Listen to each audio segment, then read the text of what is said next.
Now that you've decided if you can grow enough food to feed your family, let's talk about how to decide how much of a certain crop to grow for your family.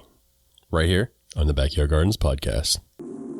To have a good harvest, one must plant good seeds and must also use the right kind of fertilizer. The carrots have grown large and firm.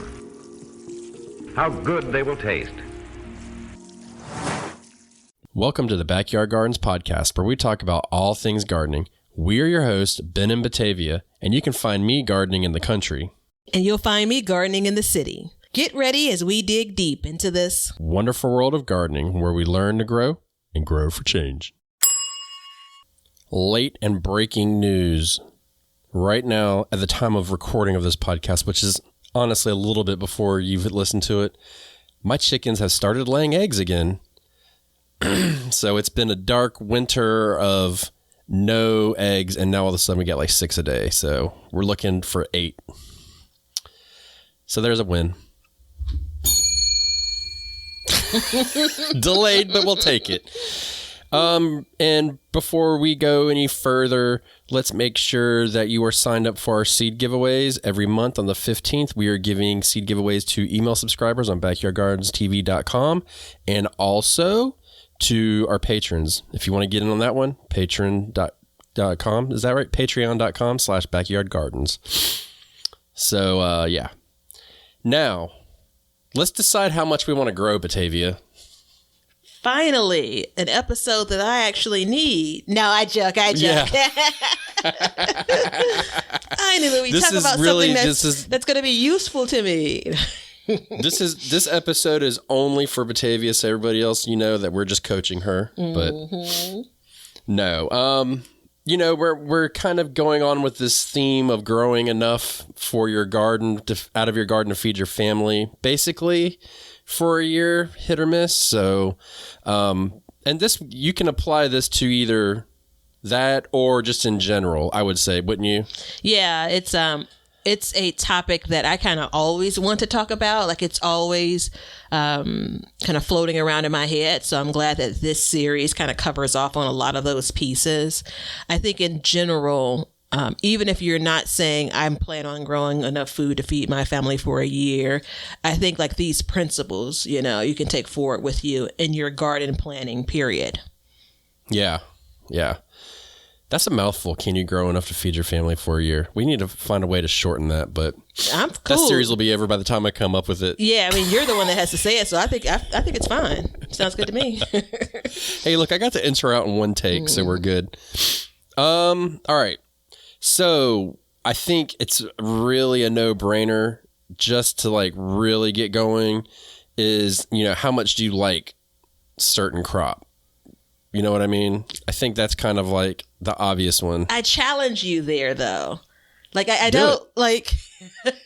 If you're going to be that way on the first take of the podcast, on 3 minutes in, let's do this. 3 minutes in. Hey, this is going to be like March the 3rd. I'm pretty sure that this is released. I think we're safely past New Year, New Me. So. Oh, she has left the building, let's dig ladies and in. gentlemen. And I'll speak for myself here because, again, this episode is for me.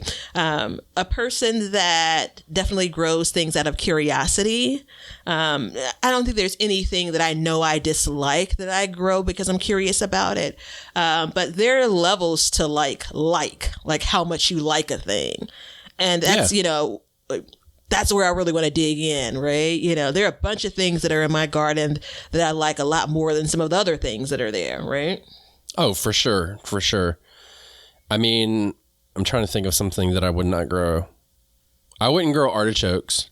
I like them, but I don't love them enough to give them a space in my garden. And they're a bitch to cook too, but that's beside the point.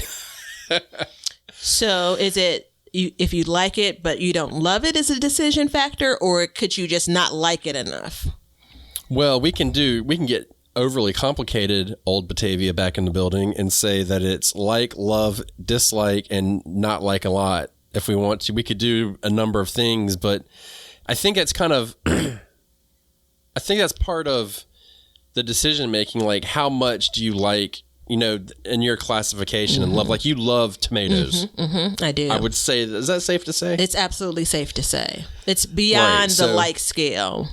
Yeah. But you like cucumbers. I do. Do you love them? No. There you go. So, but you still grow them. Yeah. So. Yeah.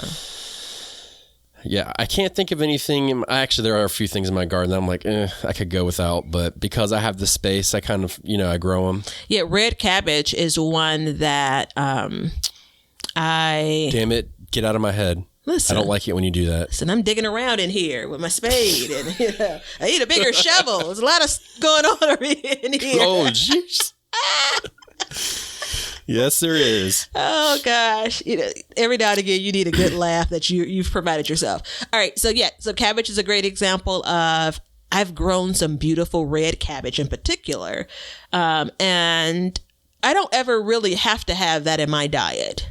I think red cabbage or purple cabbage, whichever you'd like to call it, but it's beautiful. I think it's intriguing. When I grow it, I eat it. You know, if I had to choose like between two crops. If I had to choose between two crops, red cabbage and something else, I'd probably choose the something else. Yeah. Yeah. You know, I experienced that last year in the greenhouse when I planted a little section of cabbages, and they took up so much space and took so long that I was like, you know, and then when I got them, and it was time to cook them, we cooked them a couple ways, and I like them, like I said, but I don't think I like them enough to have rows and rows and rows of that. But I mean, that's usually where, especially if you're somewhere like having a small garden, you know, let's at the beginning of the episode, let's throw away the whole idea of the series for a second and say that we are not growing to feed our family for a year, but we also have a very small garden or a container garden, which I think is kind of hit or miss anyways about this. But those things that sprawl out, you need to really look at that. How much do you like them? How much do you hate them? So on and so forth. Or if we're gentlemen and ladies, of course, and we are considerate of the others in our household, how much do other people like or dislike them as well?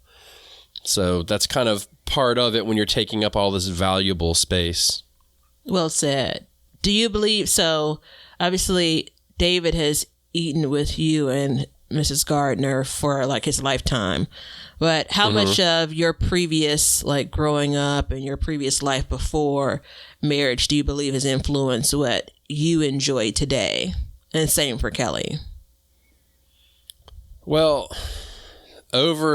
since I got married 500,000 years ago, my tastes have changed because I went from basically a staunch meat eater to a vegan to a vegetarian / pescatarian and a hunter. So, you know, all of this kind of changes, but my tastes have grown to an extent, but they also kind of hit their limits. But I feel like each year, because of the garden, I try new things and I develop more and more tastes.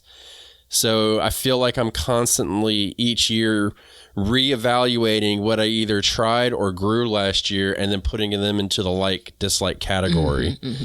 So for instance, you know, last year, you know, in the greenhouse, I'll go back to the cabbages. Like I grew them and I liked them, but I don't know if I liked them enough to really take up that valuable space. And this is the key for me, in a season in which space is at a premium. So in the wintertime, I can grow kind of throughout the winter, but I'm not actively like planting, replanting. Like there's a month before I'll go out in the garden sometimes in the wintertime. So a cabbage can sit there and grow and not take up valuable space. Therefore, I'll let it grow. You know, now okra, I like okra, but I don't love it. Yeah. So I'll grow a plant. Maybe I'll have 2 for a fail-safe, but I would never have 3, 4, 5 okra plants. That's just not my gig.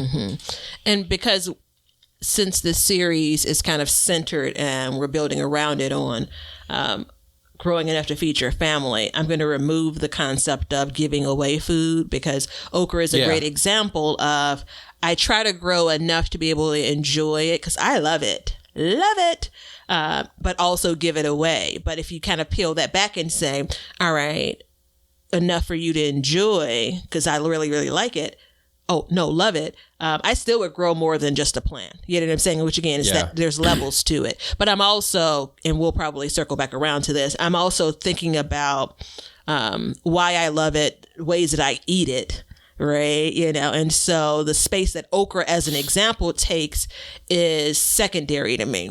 Right. Just based on how much I enjoy the vegetable. Same thing with tomatoes. Great example with tomatoes. Like they probably take up the most space in my garden, a single tomato plant, compared to other single plants. And I mean, outside of your vining, other vining things. But I'm willing to make the sacrifice because it rates high on the level meter.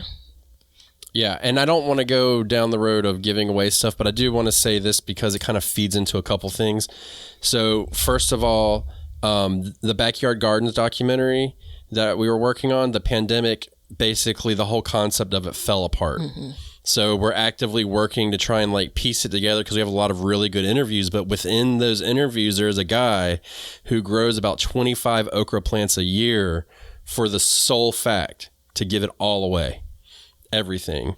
And that's like the main reason why that one interview is why I'm trying to keep it all together, because it's so powerful what he says and the way that he got to it and everything. I'll leave that separate, but just that in itself says so much behind what a gardener is. You know what I mean? So, you know, when I say I don't really, you know, I grow two because what if one dies? Well, the other thing is I give it away too. I give away basically a plant and a half worth of okra every year. And then 25% of one plant just goes to seed. And then the other 25% we eat. That's usually how okra works because I cannot stay on top of it. It's like, it's a horrible thing. But, you know, when we think about something like okra, now you didn't mention one thing about okra. The flowers. They're the most amazing flower in a vegetable ever. It's my favorite family of flowers, the hibiscus family. Is it a hibiscus family? Yeah, that's where it comes from. Yeah, it makes sense. Yeah, I know. Isn't it beautiful? I was thinking about it. I don't remember eating fresh okra as a child or growing up. I just remember it being like frozen, you know, and so I can't say for sure, but I know that there's some good fresh okra. Like I know okra out of the garden, as long as you haven't let it get away from you, is really, really good. I bet it's better than store-bought okra. It is. I can absolutely. I bought okra. Yeah, I can absolutely see store-bought fresh okra. I can absolutely see how it's a gift for him to give away specifically that, you know, especially in the South. Yeah, there's a much more touching story behind it, and every time I rewatch interview it makes me tear up the way he describes and everything. He's really good with his words. But you know, as you break down though, how much do we like or love or hate or dislike or not care for something, you know, those space considerations come in. Because if you don't like, you know, X plant, just pick a plant, but you are curious about growing it, then you can do that as well. You know what I mean? So I definitely think that there always needs to be room in a garden for growth, no pun intended, but, you know, to expand your knowledge, expand, you know, your different varieties, try new things. And I mean, honestly, like if you go to the grocery store, what do you get? The basic old crap every time. So this gives us an opportunity to try new things. Now, if you grow, let's just stick with cabbage for a minute. You can find a leafy green that's very similar to that. That's a different variety that you will continue to get more and more use out of. Reverse that. So Brussels sprouts, in my mind, are baby cabbage, right? And so with the trouble that some have, I've still not ventured out to grow Brussels sprouts, but the trouble that some have with growing Brussels sprouts, maybe cabbage is an alternative. So you can still kind of tap into that taste, right, for what could be an easier crop for you to grow. So at the basic level, you know, it's the, you know, of course you're going to grow things you like, but I just want folks to remain open, even when we're trying to grow like a bounty to feed our families, remain open to growing something that, you know, you eat, you think it's okay. You may not crazy about, because there is an absolute difference in what you buy in the store with a lot of things, not everything, but what you buy in the store versus what you grow at home. And that could change it and gear it up a notch, from you like to, it's actually pretty good. Well, let's think about it like this. Let's use the grocery store to our advantage and think about when you go to the grocery store, what do you buy the most of? That's, and then you start there. We buy a lot of Brussels sprouts in the wintertime, a lot of them. We don't buy cabbage hardly ever. We might buy 1 or 2 heads a year, but we eat a lot of Brussels sprouts. Ergo, me trying to grow Brussels sprouts for 4 years now. I'm on my 4th year, and your brother might have a little something growing, and who knows? Okay. So I'm keeping a close watch right now. But, that helps us to kind of start to dwindle down without even really doing any kind of crazy research or anything. You just look in your refrigerator and look at your menu. If you guys make menus and stuff like that, and you'll see what you eat a lot of. And then you can go down and you can go into what we're going to talk about next, which is cost analysis and stuff like that. And, different areas in which that can help you to decide how much of something to grow. Because if I have my closing statement for this, and let me know if you have one, is when it comes down to it, I grow what I love and what I like. And then whatever room I have left over, I'll grow stuff that's so-so and I want to try. That's kind of how I do it. So right now, I'm going to do 4 square feet of carrots. That's going to be a lot of carrots. You know what I mean? And I'll replant that throughout the year. So that's kind of my stance on that. Yeah, I agree. There may be 1 or 2 more layers after love and really like for me. But I definitely do start with, those things and then basically build out based on the space I have. There are things, though, I must say that I kind of feel like I'd miss if they weren't in my garden. So those things kind of find their way. But again, it ties into how much am I going to grow of that? You may not get prime real estate. You may be in the back corner of the garden where, it's like, well, I wish you luck back there. So yeah. I'm in line with you, I think, though. Okay, so let's do this. Let's go to the break, and then when we come back, we're going to talk about different forms of cost analysis and then plant spacing to help us decide how much we want to grow of a certain crop in our gardens. Hey, everybody. Thanks for checking out the Backyard Gardens podcast. If you like what we're doing and you want to continue to support the podcast, head over to our Patreon page to sign up. You can also make a one-time donation using PayPal. Both of these links are in the description. With your support, we can continue growing and helping others in their gardens. See ya. We want you to be a part of our gardening community. DM us a picture of your garden at Backyard Gardens TV on Instagram, and we will share it with our listeners. All right, for all the people out there listening that are accountants, please feel free to get your calculators out and run the numbers along with us, because this is not going to be a technical discussion by any means.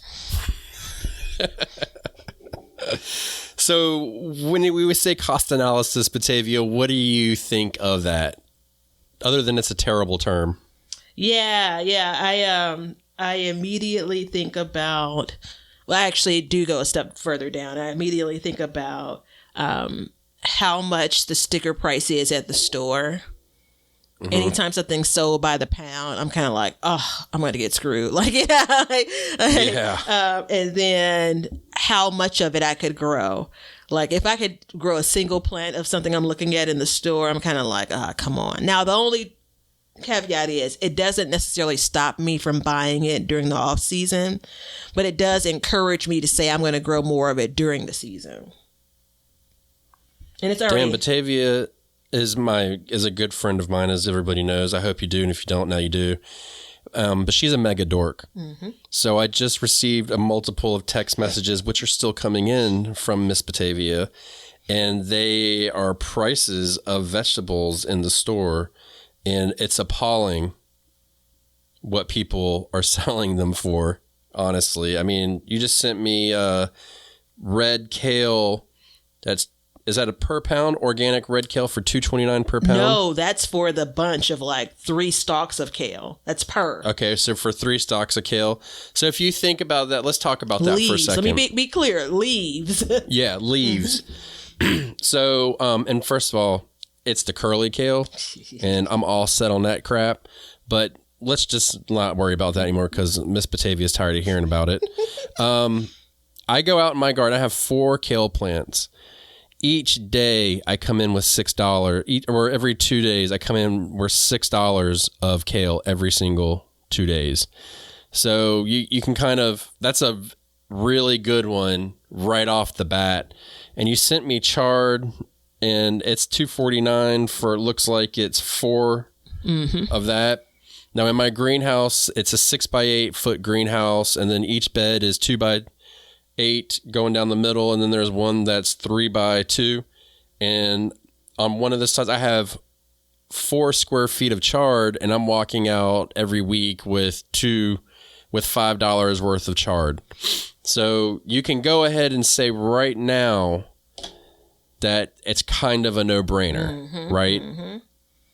Now, if we go ahead. I was just going to say, like, I love the bunches is what they're selling them by, right? And the chard and the kale, I believe, were organic, which I'll claim for both of our gardens. You know, what we're producing, these are organic leaves. And it probably was like 4 leaves of kale, which is still highway robbery for them to even sell just 4 leaves of kale. Like, you know, yeah. And the same thing for chard. And I normally take them a few times a year. So I bet in my phone I have pictures of like 2 years ago, but it wasn't like the price hasn't increased by like double or anything. It's always been really unreasonable when it comes to the prices of those things. If you want to consider those specialty, maybe not. But then I have peppers and tomatoes, right? And those are per pound. And you and I have talked about how I didn't even eat a lot of like sweet peppers just because of how expensive they are in the grocery store. You know, like just remove them from my grocery list. Like, don't even bother with them. But then when you start growing them yourself, for sure, like I, for the first time, had a sweet red pepper from my garden. Like, you know, they call them sweet peppers, but I've never really had one that was sweet until I had one in my garden. And for those that are charged by the pounds, and they're huge. And you and I both know those things were picked green. There's in the stores now as yellow or red or purple or orange or something, but they were picked green, and that may be okay. I do that sometimes and pull them out of my garden, but it's not the freshest because it's ripened over the course of transport. So, I mean, that's I'm like going to step down just one step down, like 1 foot off of my soapbox, because I really get really passionate about what's in the store and available for people to purchase, and the influence those prices have over what goes into someone's cart and what doesn't. And then you look at what you can get out of your garden. Like, it's highway robbery. I'm dating myself by using a term like that, I know, but. Are you? I think so. I just, that's okay. I'm fired up. I'll be dated with you. But to tie it back to the show, just one comment. I enjoy peppers. I enjoy kale, even the curly kind. I enjoy Swiss chard. I enjoy these things. And I wouldn't eat as much of it unless I could grow it as much as I do. Right. And the prices of that absolutely influence me growing it at home and then how much I grow. So we had talked at length at some point privately about somebody saying somewhere that you can expect to get X amount of bell peppers off of a plant. Right? Yeah. And that number that, I'm not going to say that number because I don't want anybody to take that as something that we said, but it was not a very high number. I believe it was, let's say it was less than what? It was definitely 20? Oh, absolutely less than 20. Way less than that, right? I think for sure it was less than 10. Okay, so we'll just say it was less than 10.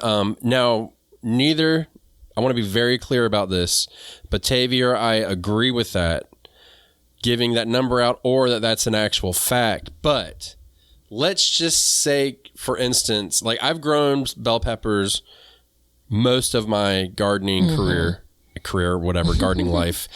And I will say that I do not get a lot of peppers off of them, But that can always be a couple of things.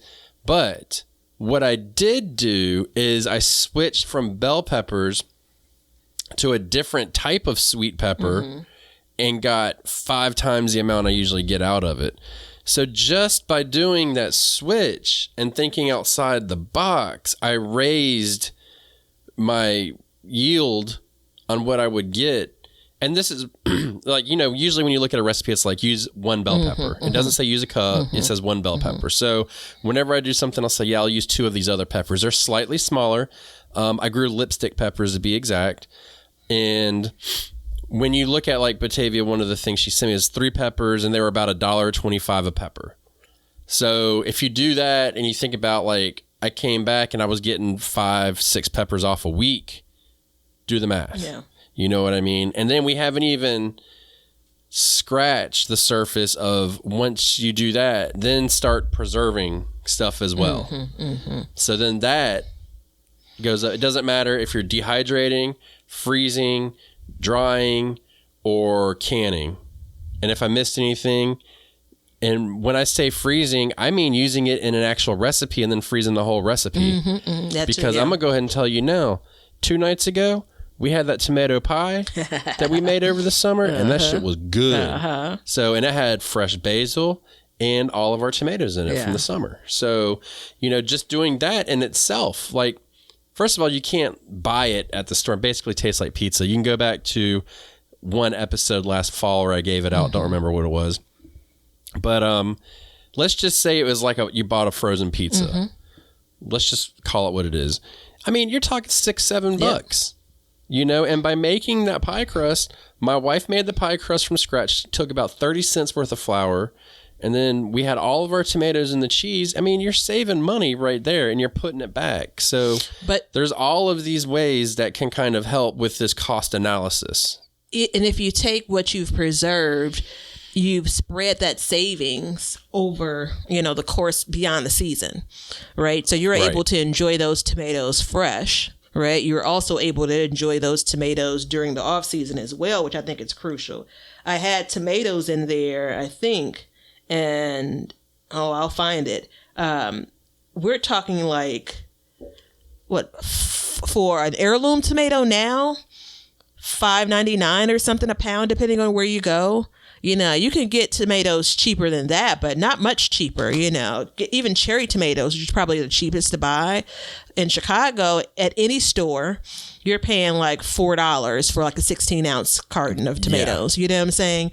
And again, the taste is absolutely different. It's a no-brainer for a lot of these. There are a couple of exceptions where the yield for me hasn't yet met the cost. You know which one I'm going to go with. Potatoes. Say it. Potatoes. And because I'm a lover of potatoes, that's very likely the reason why they continue to make it into my garden. Right. So even knowing how much that I kind of pay for it, if you will, how much I can get them from the store for, how much I could pay if I was in the store, it's still important for my garden, and I'm willing to sacrifice space to grow those things. So, I think the reason why we didn't want to be specific, even when it came to the number of peppers, because that could vary depending on where you are when you're growing those peppers. But in general, this is kind of like the outline. You're going to insert different vegetables for the ones that you really, really like, the ones you really love. Your garden space my garden space is different than Ben, and his is different than mine, and so on. So all of these things, when it comes to our gardens and our taste buds and our family's taste buds, are very different. But the idea of still thinking about how much you like something, thinking about how much that thing costs if you were to purchase it. Is this a way to offset some other expenses and instead grow it? Like, these are the things that I keep on coming back to when it comes to how much I'm going to grow of a thing. Yeah. Can we talk about a few different crops real quick? Always. And do you mind if I give you those few different crops? Yes. I don't mind. Okay. So one you already started is potatoes. So potatoes I've never grown. a white potato. And there's a reason why I've never grown a white potato, and it's because there's a 5-pound bag for $4 at the grocery store. Okay? The amount of space that it takes up in my garden is not really worth it to me, right? So why am I growing white potatoes this year? Because I want to. Mm-hmm. Because if I need to know how to grow potatoes, I want to know how to grow potatoes and get a bumper crop off of them. Come on, somebody. Because you never know. Mm-hmm, mm-hmm. You never know. You might need to have a day where you have a damn potato garden. It's just so you can make it. So I want to grow potatoes. So I'm going to start growing potatoes this year. This year, if I grow my potatoes and I'm like, hey, you know what? My investment was X and I got this much out. Cool. Next year, let's go deeper. Because the big thing about it, too, is when do those potatoes come out of my garden? Mm-hmm. Because I'm here to plant my potatoes. Unfortunately, I had to order seed potatoes, and I'm at the whim because they're like, you can't get potatoes until this day. But the potatoes are supposed to be in by Valentine's Day. And we're just before that, and I'm waiting for them to come in. So if they come in, great, I'll get them in. But either way, if I can get them out at a decent time and then get another crop in its place, that means for me, it's worth it to grow more and more potatoes so I can have that space. And I know how to rotate them in and out of my garden and, you know, not succession plant those, but... and there's probably another term that I'm not going to use right now, succession plant something else behind them. So that's that. And then I lump that with onions. Mm-hmm, mm-hmm. Onions are the same way. It's $2 for 8 onions, like whatever. You know what I mean? But onions grow very close together. They don't take a lot of space. So there's that. So growing those. Now I started seeds for onions, and let's just say it's a complete failure, but that's okay.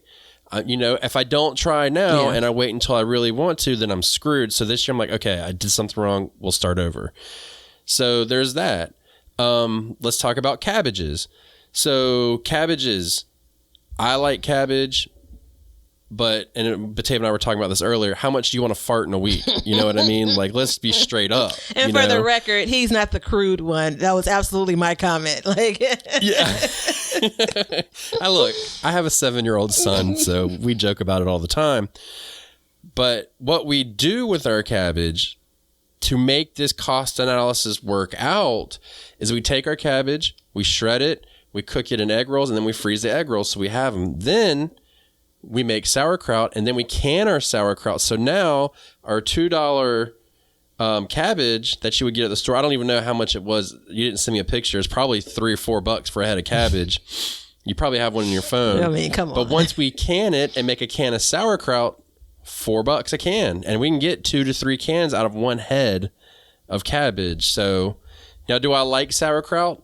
It's not my favorite. 3-4 cans will last me over, right at a year. Mm-hmm, mm-hmm. So there's that, so all of these things are kind of going in and out, so we're kind of, some things aren't worth it, but you never know, they might be. I have a little bit of extra space, so it gives me time to try it, Yeah. So just as a reference, cabbage, like a big head of, let's say, your white or green cabbage, somewhere between $3 to $4 in my area. I did have a picture of 10 pounds of russet potatoes were $4.77 this year. I checked the price, and I took the picture because I said to myself, like, come on, girl. I was like trying to talk myself into like, what are you really doing here?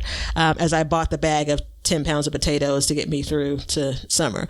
But I mean, I think those things are important when it comes to being able to use that cabbage as an example in multiple ways, because when we were talking, I had mentioned broccoli compared to cabbage. I enjoy broccoli more than I do cabbage. Neither of them are my favorites, but when it comes to wanting to have a more balanced diet, wanting to eat more out of my garden, I enjoy broccoli more so. And in my mind, when we talked, I was saying, oh, they're the same size, like they take up the same square footage, if you will, right? And so why wouldn't I grow more broccoli than I would cabbage? And after you listened to me go on and on, then you said something to the effect of, but I can get multiple meals out of that single head of cabbage. And I'm like, aha moment. You're absolutely right. And so in that moment, one head of cabbage became more valuable to me than ahead of, and I'll call it ahead of broccoli. Now, does that mean I'm going to reverse my plans and grow many more cabbage than I will broccoli? No, but it absolutely does give me something to consider when it comes to balancing what my garden plan is and how much I'm growing of these things. Yeah, exactly. And I mean, when you go to preserve these different, let's cabbage and broccoli, because broccoli was the other one I wanted to talk about. You can preserve broccoli. You can freeze it. Yep, that's my plan. Yeah. But then that's really all you can do with it. And one head of broccoli, I mean, dude, we go through 2 or 3 in a meal. You know what I mean? Now we eat, and this is another key to all of this, is we eat more vegetable heavy than a lot of people. So not a lot of people, but your average American diet, we eat more vegetables. So there will be more needed. So, but we like broccoli. Now, if I had to cut something out of space, I would cut broccoli out of my garden in a heartbeat because it just takes up too much space, which kind of dovetails us in to plant spacing, which is going to kind of overlap with this a little bit because once we once we analyze the cost for these things, then we have the spacing, which can come into cost as well because space is money. Yeah. We pay for square footage. You pay for square footage of soil and how much garden you have. And then we want to get as much as we can out of it. And look, I grow a lot of broccoli, but I grow a lot of broccoli because I can and because I want to, not because I need to. Yeah. And that's different. Yeah. There are other pieces here that you can consider, but to try to keep, so I'll just mention a couple, but I'm not going to really stay there because I don't want to overcomplicate this. But that plant spacing you're talking about and what you're growing there and how heavy of a feeder. So there's still cost associated with you amending that bed because maybe you have a set of plants in that bed that are heavier feeders versus others that aren't, right? But when it comes to the spacing, and this is when you start to talk about like multi-season gardening. So if I had spring and that was the only time I was like planting my garden, my plan would be very different if, again, I'm trying to feed my family for a period of time, let's say, if it's just a single season, but then when you fold in summer, now I'm considering that plant spacing. What am I pulling out? And did I pull it out in time to put something for truly summer in its space, in the place, right? How did that planting work out? Am I planting summer things while spring things are still in? And you could do the same thing on the other side between summer and fall. Like all of those things matter. And it's almost like once I get it, it's going to be like a symphony, like it's going to be a beautiful song that's played. I'm not there yet. I'm still learning some instruments. But those are the things that I consider. Like space is probably, gosh, it's so hard to say. I want to say space is probably one of the biggest factors. I'm cheating myself. I was going to say space is the biggest factor when it comes to planting my garden. And it's very hard for me to come back and say it's bigger and more important than what I like and the cost. But in this moment right now, that's my feeling. Like I'm moving things around. I'm pulling things out based on space. Yeah. And I mean, having space in your garden, having things spaced out is so important. I did a video and I was talking about it and somebody left a comment and they were like, I've never had problems with a densely packed garden. And while that may be true, one thing I've noticed in my years is when I space things out more, a single plant will give me more. So you can have tomatoes and stuff like that. For example, your carrots will be bigger. Now your broccolis, you're going to get one head of broccoli. And I don't really want to hear about no damn side shoots. Like I get it, but ain't nobody trying to eat no side shoots. It ain't worth taking up the space. No one's turning it on the stove for side shoots. Yeah, nobody's like, I got one side shoot today. Hallelujah. So, but that being said, if you have them spaced, you have less pressure coming in on them from diseases and pests and stuff like that. So that's really important when we talk about these things because that leads you to a healthier garden that's easier to manage. And if you are going, you're growing enough food for your family for a year, then you want it to be as easy as possible to work for you. Not having to manage disease and pest is huge. Yes, Miss Batavia. Yeah. So, and this is breaking news. Batavia is considering, not committing, to leaving more space in the garden. So in one of my beds in the front yard, I normally plant in 3 rows. So the bed, I've like basically created 3 rows. And I was thinking about this last night or early this morning, depending on like which side of my nap I was on. And I was thinking about what happens if I planted just 2 of those rows. Like, it's really hard for me to even say the words out loud because I didn't speak them. I just thought them. But I've looked at these last couple of years and, first year was really, really good. But a couple of years since, I feel like the crops haven't produced as much because they've been jam packed, And so I said, you know what? How about maybe needing to tend to these plants less because there are fewer of them? How about, needing to water less, if you will, because there are fewer of them? How about giving the plants a chance to shine? Now, again, it's still cold. We're just, less than 20 days away from spring. So this is what I'm thinking now, and I reserve the right to change my mind. But that's the reverse side of it, like allowing these plants to have more space versus just how much space does it take and can I fit more in? Yeah. No, I mean, that's the thing, is trying not to squeeze as much in. So let's bring up the elephant in the room. Let's talk about melons. Oh, I thought it was going to be me. I can absolutely feel like I'm still like fired up from that last on my step stool and preaching there. No, you good. Like no, you're going to hear it when you listen to it. I'm like breathing into the microphone. So I'm trying to lean back like. Don't nobody want to hear you huff and puff. 2019 winter weight. I'm still holding on to it. I mean, who doesn't like a nice juicy watermelon July 4th? You know what I mean? Mm-hmm. Who doesn't like to cover it in Crisco and play slippery pig in the pool? Whatever it is. Who doesn't like to drill a hole in it and fill it up with vodka? Pick your pleasure. Watermelon is like the all-American, just like summertime food, right? But when we grow it... Are you stuck on the slippery pig? Absolutely, I am. But when we grow it, it takes up so much room to grow this damn plant. It's ridiculous, right? So is it really worth it? So that's a great example. Real life 2022 garden plans. So I am like 99% sure that I'm going to do melons this year, but I'm not going to do watermelons. I had the best melon 2 years ago that I've ever had.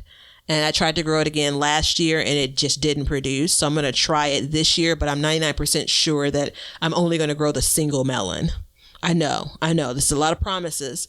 And it's because I love watermelon, just as you described. I think I've enjoyed it in all of the ways besides the pool.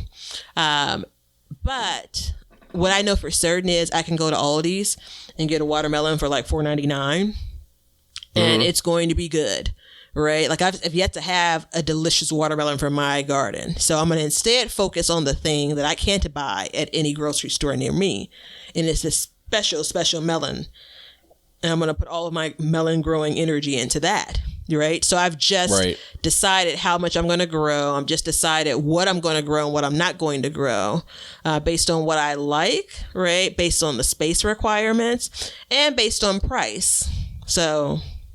Check. Yeah, I'm going to grow watermelon because I can, but that would be one of the first things I would cut out of my garden if I needed space.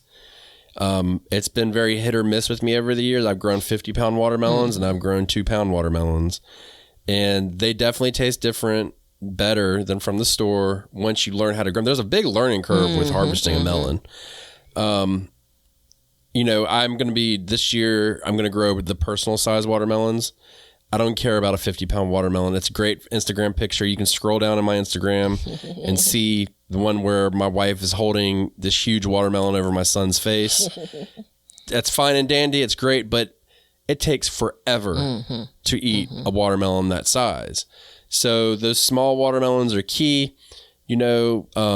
Genetics is great where they have compact sized plants, which is to be debated if that's even true or not, because I've yet to see one that really did fit into that. Yep, you heard it. I doubted the seed makers, so there it is. But I still grow them because I love them. And for all the reasons I just told you, I love them. So it's one of those things, though, where it takes up a lot of space, which is why I created a garden space in which things could run wild. And, we'll continue on that path because I've been to a watermelon patch and I have no idea how many watermelons were planted on that farm. It could have been one damn plant because I've had one plant sprawl out probably 25 to 30 feet and just go. And on that watermelon plant, I got 0 watermelon because they all got blossom end rot, which is a different, was a symptom of a soil issue that I had, but that's a different story. So basically I had this huge plant that I wasn't getting anything off of for a whole year, and how much space did that take? How many times did I walk through my garden and trip over that damn thing? You know what I mean? I think just, again, there are a bunch of nuggets here, and we just don't have time in a single episode to cover all of them. But we got to say, think about what grows well in your area. And there are a bunch of resources for you to figure that out. So I am a firm believer as someone that's in the Midwest growing melons. So clearly I'm a firm believer of, I'm just not going to follow the letter of the law. Like people, people wouldn't necessarily recommend growing melons in the, the North at all, let alone Chicago. But it's something I wanted to give a try. But when you're going back to this idea of I want to produce as much food, if you're trying to meet this challenge of growing enough food for your family in a year, you definitely want diversity. It's great to be able to have fruit. But are you in Canada? Does it make sense to give that space to melons, right? And I think that's just one example of a food that maybe doesn't do that well unless it has really, really hot weather for a lot of time. But that's a thing you just got to consider as well. And again, I'm team give it a try if you want. But maybe I don't have melons in 6 beds. Maybe I say I'm gonna dedicate the space to have a couple of plants here. Yeah, that's how I do it. Is just a little space. Not go crazy, but you talk about can it grow in your area. Like the reason why I keep trying to grow Brussels sprouts to failure every year is because I'm right on that line. I believe if I was 1 mile south that I would be too warm, but we really, really, really like Brussels sprouts. So we continue to try and grow them and, work on that. So we're going to try and continue to try. Now, I will say that my patience is wearing very thin. And if what I think is going to happen this year may rejuvenate me to give it another shot, but we'll see. Just stay tuned for that. But making these decisions are so important. And I really don't think that you can grow enough food to feed your family for a year without preserving. I feel like that has to factor in to some extent in your plan. And that's how I decide on my garden. And then spacing, different plants and spacing is different. I mean, look, you remember that one year when I had that butternut squash grow wild and I got 40 butternut squash off of it? Now, the plant was 15 feet wide and, 25 feet long, but I got enough butternut squash to eat off of it for 1 solid year without doing anything to the vegetable other than sticking it in the cabinet. And that's huge. If you ask me, that is like a no-brainer.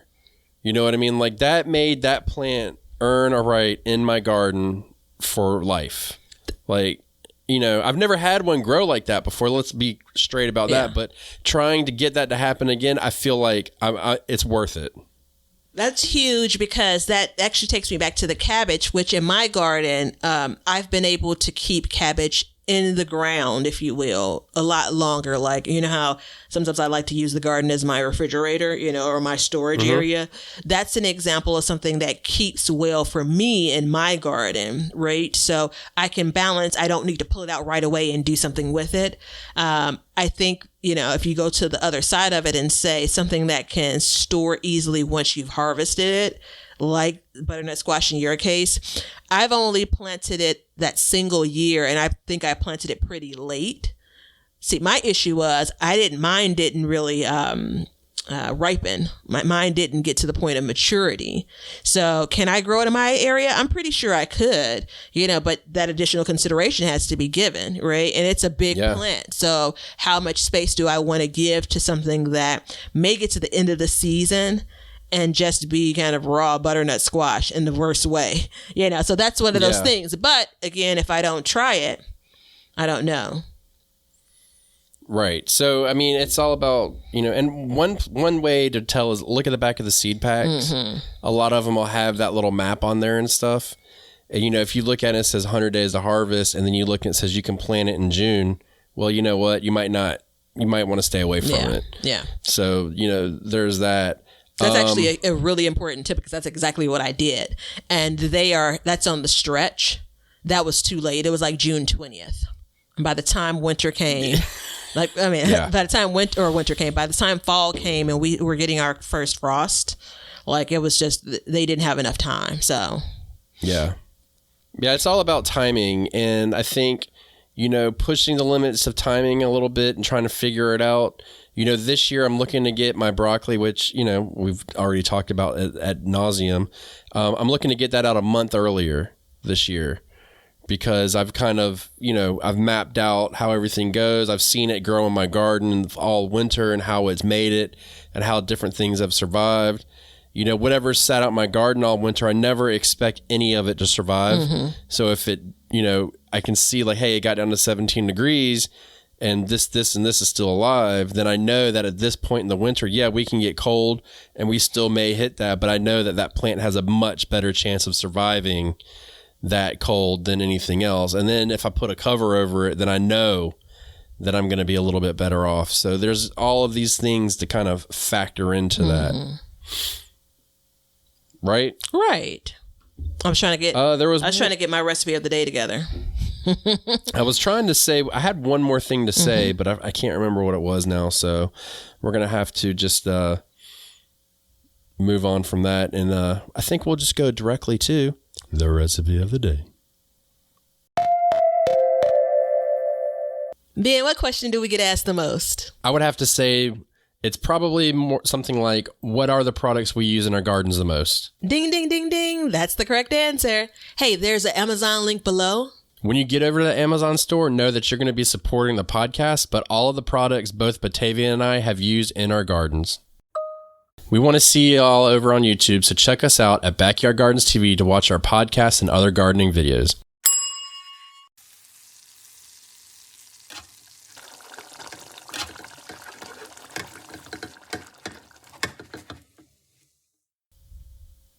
Okie doke. So we're going to do cabbage with sweet potatoes, white potatoes, because I'm a lover of them, and coconut milk.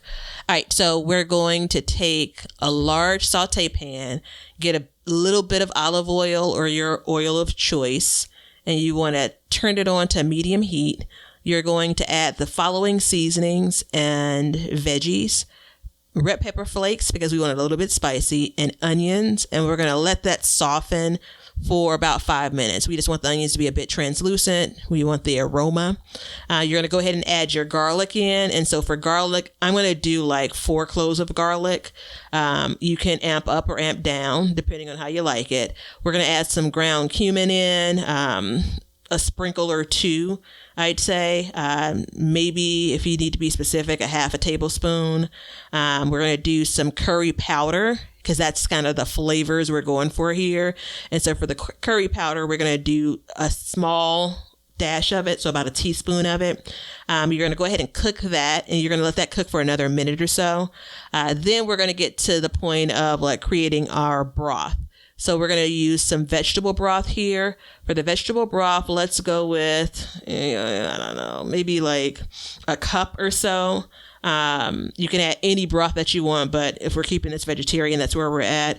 We're going to do some coconut milk, which I love cooking with. So for the coconut milk, maybe this is another cup and a half. So a can, if you've bought it that way, of coconut milk we're going to add in. And then we're going to do some tomato sauce.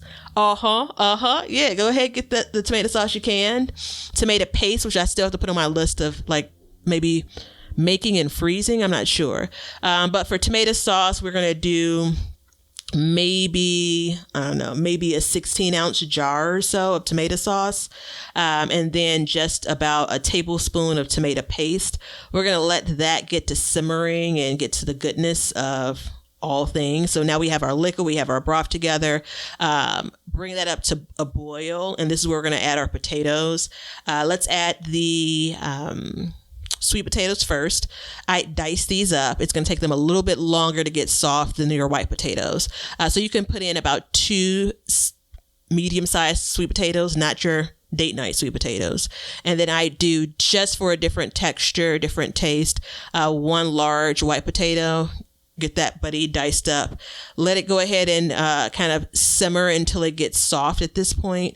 Once it starts to get to the point where they're getting tender, not that they're edible yet, but tender, let's go ahead and add our shredded cabbage. You could use like a half a cabbage here if it's a large size, or a whole if it's medium or small. Shred that up, add that in. This is a stew of sorts. So you're going to let that cook for about 30 minutes covered. Once you're about ready to serve, so if you're about 5 minutes away from it being to your doneness, I throw a cup of peas in, because we're kind of going with that curry flavor. Think about the sweet potatoes replacing carrots, if you will. So from that point on, you can eat this like in a glass, just drink it. No, in all seriousness, you can cover it. You can pour it on top of some rice. If you're really, like, if you have some leftover cornbread, I know it's really not the design of this particular recipe, but that's how I'd have it, with some rice and some cornbread, because that's how I roll. I would put pepper jelly in my cornbread. Inside of it or on top of it? Honestly, it's however my wife serves it to me, because she's sweet like that. Yeah. So that's cabbage with sweet potatoes and coconut milk. Because we love sweet potatoes, clearly. You had me at coconut milk. Yeah. I love coconut milk, and I love curries and stuff like that. So it's always a good base. I don't like, however, the light coconut milk. Is it? Have you ever tried that? Low fat stuff. It's not as rich and creamy. Yeah, that's in part the intention. Oh yeah, salt and pepper to taste for that recipe. I didn't really have much other seasonings there.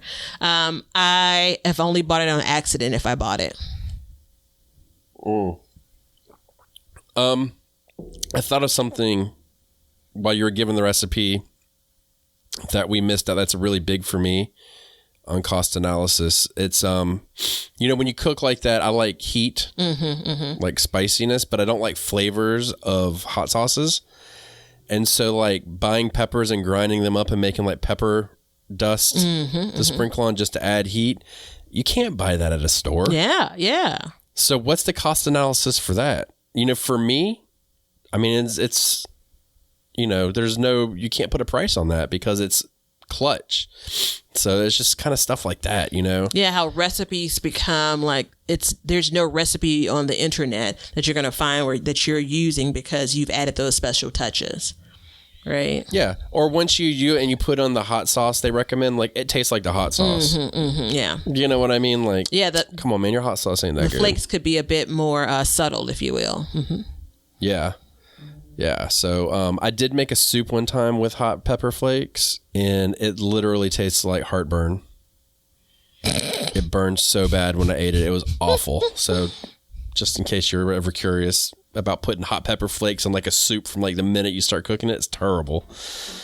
So I like where we landed with this one. I think this is going to go really good with the next in the series, which is kind of, we've alluded through it throughout this whole episode, but it's like our favorite multi-use crops that we grow. I'm a big fan, if you've watched any of the YouTube videos for Backyard Gardens TV, of everything being multi-use. Like everything has more than one purpose. It just makes sense.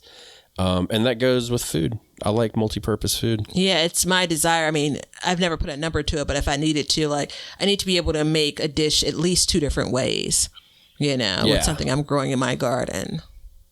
Yeah, with the exception and I need to be able to use an ingredient in different ways. With the exception of cucamelons, which I felt like it was just time to bring it up so it could just like crawl up in your crawl and sorry. It disgusts me. I know. Did you grow them last year? No, I had volunteer cucamelons of all things. Yeah, I didn't grow them last year. Did you eat them anymore? Did you get any? It's still the harvest? same bit of nothing. I tried them again. Yeah. Describe me the flavor again. I remember what you said the first time. I want to hear the new flavor. There definitely is a pop of juiciness, right? But it tastes like nothing. It tastes like nothing. Yeah. Like they're so small where you can't even get a good grip on the texture even. So yeah, I just don't get it. Yeah. Like it's one of those. I can only say that maybe like there's some like excitement for kids around it. Like it's kind of cool, but it's an Instagram craze. Yeah. I mean, if they volunteer again this year, hopefully not. Like I can actually picture it and taste it. There's nothing like adding it into a salad, like, you know, maybe cut them and add them into like water or something. They're not even as refreshing as a cucumber slice from your garden that's in a glass of water. So, okay, what year is this? 2022, right? 2022. 2020 on social media was the great cucamelon year. 2021 was the great Brad's Atomic Tomato year. What's 2022 going to be? I don't know. I bet it's going to be corn. Yeah, but corn was teetering on it last year. Yeah, that's what I was going to say, yeah. The multicolored corn, what was it called? Glass gem corn. That was teetering on it this year. It may overtake it this year. What do you think it's going to be? I don't know. I hadn't thought about it. I'm not going to choose. I'll wait until the end of the year. You're just going to live on the edge? Yeah, I'm going to wait until the end of the year. I'll let you know then. You'll wait until we do that episode where we talk about it? Yeah, it's, you know. Yeah, cucamelon actually falls in this conversation wonderfully, too. Because it's like, what's the point? You know? You can just be an Eritrean. If you don't like flavor, just be an Eritrean. What's one thing that you grew last year that you don't want to grow anymore? It wasn't worth it. Can I still grow it though after I say it? I don't give a shit what you do, honestly. Oh, yeah, you do. You're allowed to change your mind. This ain't politics. Yeah, you do care. Zucchini. Like as you were talking about the space, and I'm growing it now to beat it. Like it's my quest to beat it, to beat the squash vine board, to beat the little bastard. Because at this point, I mean. Yeah. So what is one thing that you grew that you didn't know you were going to like, and then you want to grow a lot more of it? Oh, radishes. Radishes and beets. Radishes?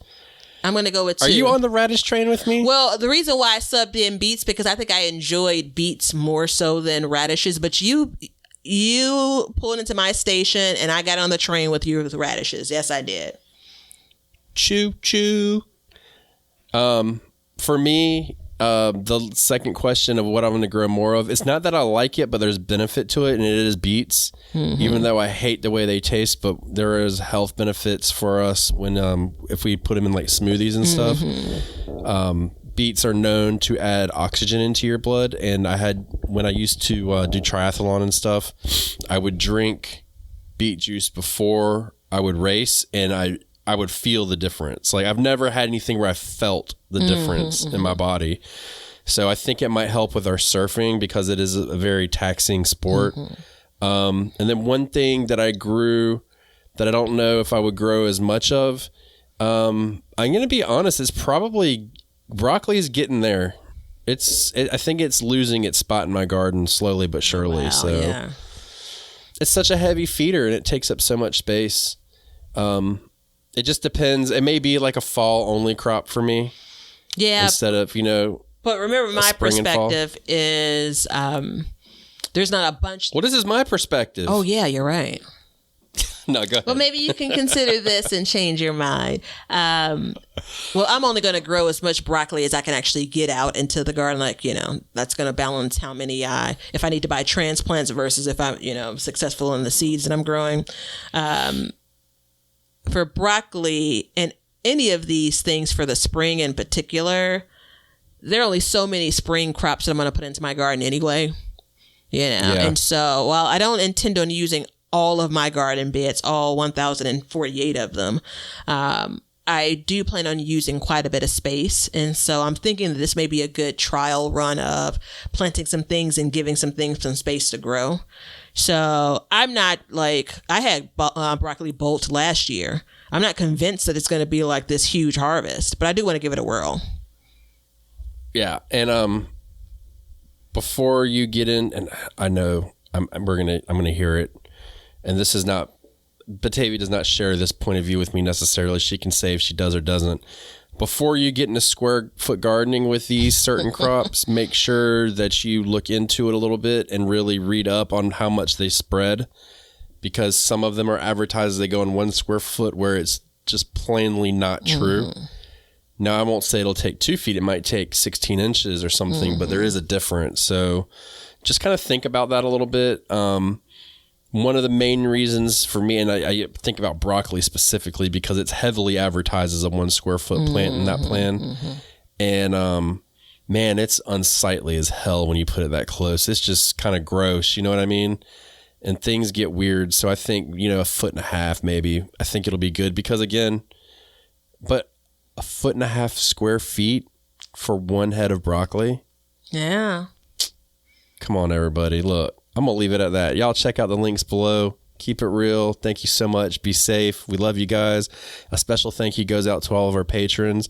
If you'd like to be a patron, hit the link below.